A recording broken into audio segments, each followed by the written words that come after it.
Sir నమస్తే అండి. నమస్తే అండి. ఏం చేస్తుంటారు? నేను జనాలతో మనం అంటారు. ఓకే, జనంతో మమేకమై ఉంటా అంటారు. 100%. ఓకే, ఇక్కడ ప్రధానంగా చూసుకుంటే కనుక కూటమి ప్రభుత్వం అధికారంలోకి వచ్చింది. 18 months అనేది కంప్లీట్ అయిపోయింది పూర్తిగా. ఎలా ఉందంటారు? ఇప్పుడు ప్రభుత్వం తన పని కాదు చేసుకుపోతుంది. జనాలు ఏమి కావాలో వాళ్ళకి తెలుసు, నాయకుడు పాలించేవాడికి ఏమి ఇవ్వాలో తెలుసు. ఖాళీగా ఒక నీలాంటోడు నాలాంటోడు మైకి పట్టుకున్నాడు కానీ, లేకపోతే జనం రాజకీయం చేయాలి, ఎక్కడ ఏ యొక్క సందర్భంలో మనం గెలకాలి, ఇలా కొంతమంది కామన్. దీని గురించే మనం మాట్లాడుకోవడం కరెక్ట్ కాదు. 100% 100% మా యొక్క కూటమి ప్రభుత్వం చాలా ముచ్చటగా, అద్భుతంగా, ఆనందంగా, ఆహ్లాదంగా, ఉల్లాసంగా, ఇంకా పదాలు బాగోదేమో, అది ఆనందంగా ఉందని గట్టిగా చెప్పడానికి నేను ఆనందపడుతున్నా. ఓకే, మీరు అంత చెప్పారు కాబట్టి నేను ఒక క్వశ్చన్. రాష్ట్రంలో సంక్షేమం లేదు, అభివృద్ధి లేదు, మొత్తం సంక్షోభం తప్పితే ఏమీ లేదు రాష్ట్రంలో అని చెప్పి మరి వైసీపీ నాయకులు ఎందుకు చెప్తున్నారు? ఇప్పుడు ఫస్ట్ 24 వచ్చినట్టున్నాయి వైసీపీకి. నెక్స్ట్ వచ్చేసి రాజ్యం, వన్ సెకండ్ నెక్స్ట్ వచ్చేసి రాజ్యాన్ని, మన ఆంధ్రాన్ని పరిపాలించడం కూడా చూసాం. ఇప్పుడు వచ్చేసి 11 వచ్చినాయి. అది కూడా కరెక్టో కాదో అని నాకు తెలియదు. నేనైతే మాత్రం కరెక్ట్ అనుకుంటున్నా, 100% అనుకుంటున్నా, 100%. ఇప్పుడు మనకి కావాల్సింది ఒకటేనండి, 100% మాట చెప్పాలి. 100% చెప్పే దమ్మున్న వ్యక్తిగా చెబుతున్నా.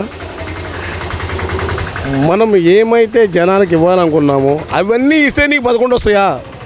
వచ్చినాయి అంట కదండి, అవన్నీ ఈవీఎంలో మాయ చేసి గెలిచారు వీళ్ళు, ఈవీఎం ప్రభుత్వం ఇది అంటున్నారు కదా. ఇప్పుడు యాక్చువల్గా దుర్యోధనుడు 100% కరెక్ట్ మనిషి.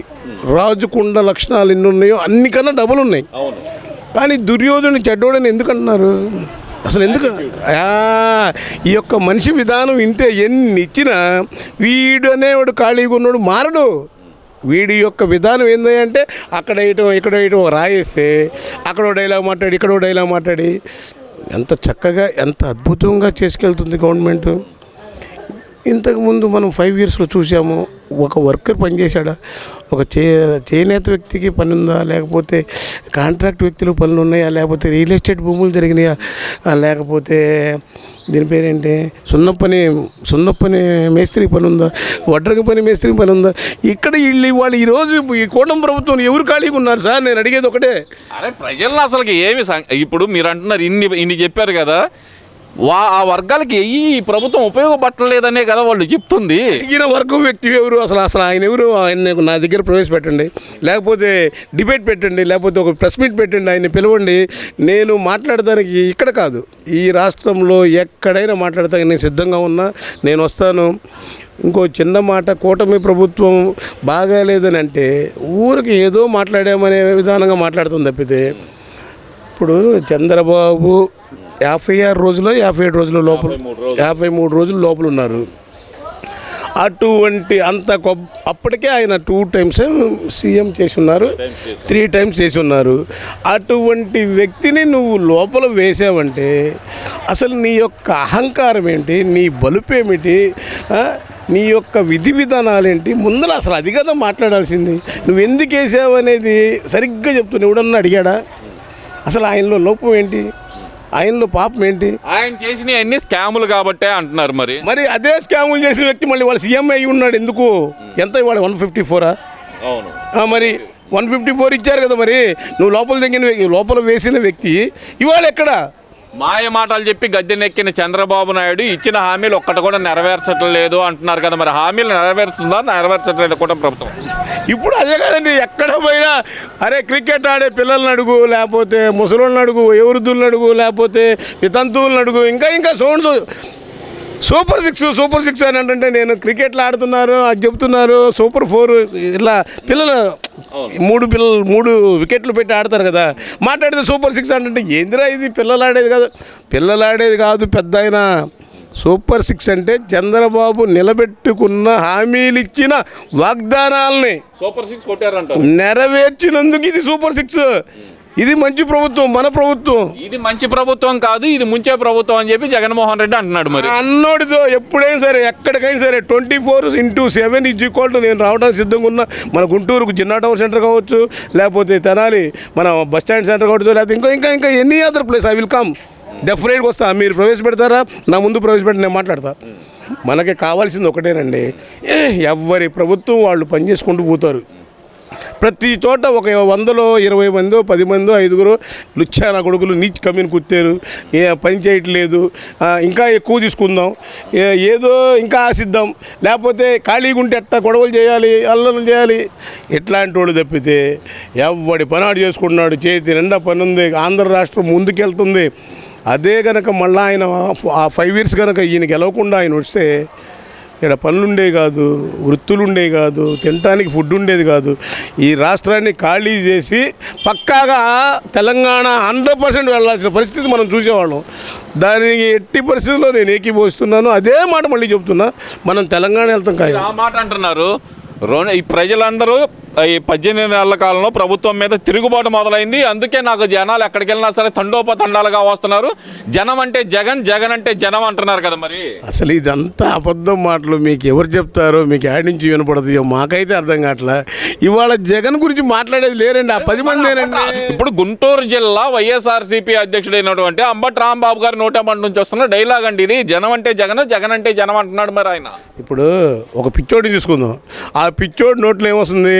ప్రొద్దున ఏమైతే డైలాగ్ మొదలు పెడతాడు, సాయంకాలం మధ్యాహ్నం టిఫిన్ చేయని, మార్నింగ్ టిఫిన్ చేయని, మధ్యాహ్నం భోజనం చేయని, నైట్ పడుకోబోయి భోజనం చేయని, ఆడదే మాట్లాడతాడు. భోజనం చేసినని చెప్పే భోజనం గురించి చెప్తాడు. తర్వాత అది కూడా చెప్పడు ఈ అంబటి రాంబాబు. ఆడు చెప్పేది ఒకటే, ఈ 11 మంది చెప్పేది ఒకటే, గెలిచారు కాబట్టి మా రాష్ట్రం బాగుంది, మేము బాగున్నాం అని చెప్పని ఎవరు చెప్పరు. ఏం చెప్తారు వీళ్ళు? వీళ్ళంతా గెలిచిన వాళ్ళంతా ఈవీఎంలు మాయ, మోడీ గారి యొక్క అండ, పవన్ కళ్యాణ్ ఏదో దాన్ని ఏమంటారు ఇలా లడ్డూలు, ఇవన్నీ చేతకాని మాటలు, పసలేని మాటలు, చిల్లర మాటలు మాట్లాడామంటే హుందాగా ఉండాలి. సార్ మీరు ఇప్పుడు లడ్డు అన్నారు కాబట్టి తిరుమలలో జరుగుతున్న దారుణాలు సార్ ఒక్కొక్కటి వెలుగు చూస్తుంది. మొన్నటిదాకా లడ్డు అనుకున్నాము, దాని తర్వాత కల్తీ నెయ్యి అనుకున్నాం, దాని తర్వాత పరకామణి కేసు అన్నాం. ఇప్పుడు ఏకంగా గోవిందరాజుగా స్వామి వారి దేవస్థానంలో 50 kgs గోల్డ్ మాయం. ఎలా చూడాలంటారు అసలు?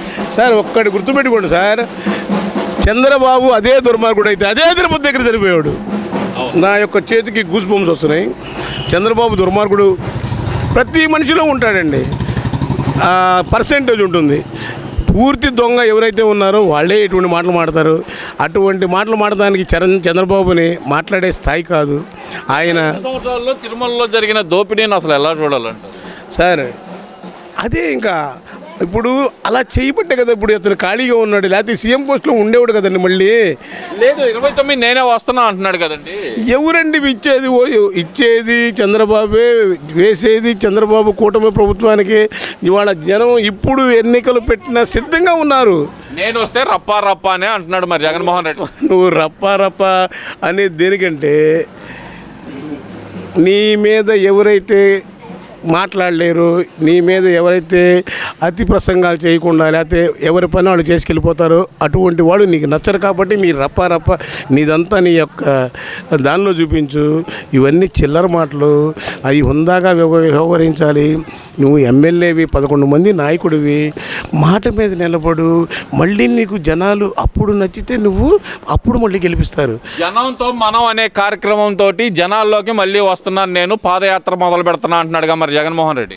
సార్ అటువంటి పాదయాత్ర మొదలుపెట్టినప్పుడు వాళ్ళ నాన్న మీద ఇది ఉందండి, సానుభూతి ఉంది. వాళ్ళ నాన్న మీద ఇది దాన్ని ఏమంటారు, ఆ యొక్క ఫాలోయింగ్ ఉంది. వాళ్ళ ఫాదర్ని చూసి, ఇతగాడిని చూసి వాళ్ళ వేసేవాళ్ళు కానీ, వచ్చేవాళ్ళు కానీ, నడిచేవాళ్ళు కానీ అస్సలు దెర్ ఈజ్ నో సానుభూతి. అసలు అనంతం. ఇక ఆ మాట మాట్లాడతాని తర్వాత ఇంకో మాట మాట్లాడటానికి లేదు, ఛాన్సు ఇవ్వరు. ఇప్పుడు ఆయన సైలెంట్గా ఉండి ప్రభుత్వాన్ని పక్కన కూటమిని ఎందుకు నడిపిస్తున్నాడు చంద్రబాబుని? ఆయన చేతగా కాదు, ఆయన మాట్లాడలేక కాదు. ఇప్పుడు అసలే మనము ఈ యొక్క జగన్ చేసిన అరాచకాలకి, అన్యాయాలకి మనం చాలా లోతుపడి ఉన్నాం, వెనకబడి ఉన్నాం. మనం హైదరాబాద్ నుంచి చీలిపోయి ఉన్నాం. మనకి వనరులు లేవు, మనకి అసలు అవన్నీ మనం సమకూర్చుకోవాలి. దాని మీద ఫోకస్ పెట్టాలి. కానీ అయ్యా నిన్ను గెలిపించిన వ్యక్తులనే నువ్వు తిట్టావు, నువ్వు అవి ప్రేమించిన వ్యక్తులనే లోపలేసావు. అసలు ఆ అరాచకాలకి అవి చెప్పడానికి నాకైతే మాటలు రావట్లా. నువ్వు మనిషిగా పుట్టావు, నీతిగా ఉండు, మళ్ళీ నిన్ను జనం తలమే పెట్టుకుంటారు. లేకపోతే వీళ్ళు చేస్తుంది నువ్వు మనిషివి కాబట్టి నువ్వు దాన్ని ఏమంటావు ఆనందంగా బాగుంది గవర్నమెంట్ అని చెప్పలేవు. ఇట్లాంటి పిచ్చి పిచ్చి మాటలు, చేతకాని మాటలు, పసలేని మాటలు మాట్లాడటానికి మీకు వస్తాయి. వీళ్ళందరూ కరెక్ట్గా పనిచేస్తే మళ్ళీ చంద్రబాబు వాళ్ళు ఎందుకు వచ్చేవాడు? అస్సలు అది తప్పుడు మాట. 100% ముందుకెళ్తుంది. చాలా ఆనందంగా ఉంది. కూటమి ప్రభుత్వం ఏమైనా సలహాలు ఇవ్వటానికి పవన్ కళ్యాణ్ ఉన్నాడు, ఆయనకి సలహాలు ఇవ్వటానికి మోడీ గారు ఉన్నారు. ఇదంతా ముందుకెళ్తుంది, మంచిగా ఉంది. నెక్స్ట్ అసలు అతన్ని రావటానికి ఛాన్స్ లేవు. అతను మాట్లాడటానికి కూడా మాటలు మాట్లాడాలని లోపల మాట్లాడుకోవడం తప్పితే బయట మాట్లాడితే కూడా జనాలు ఒప్పుకోరు. ఇది 100%.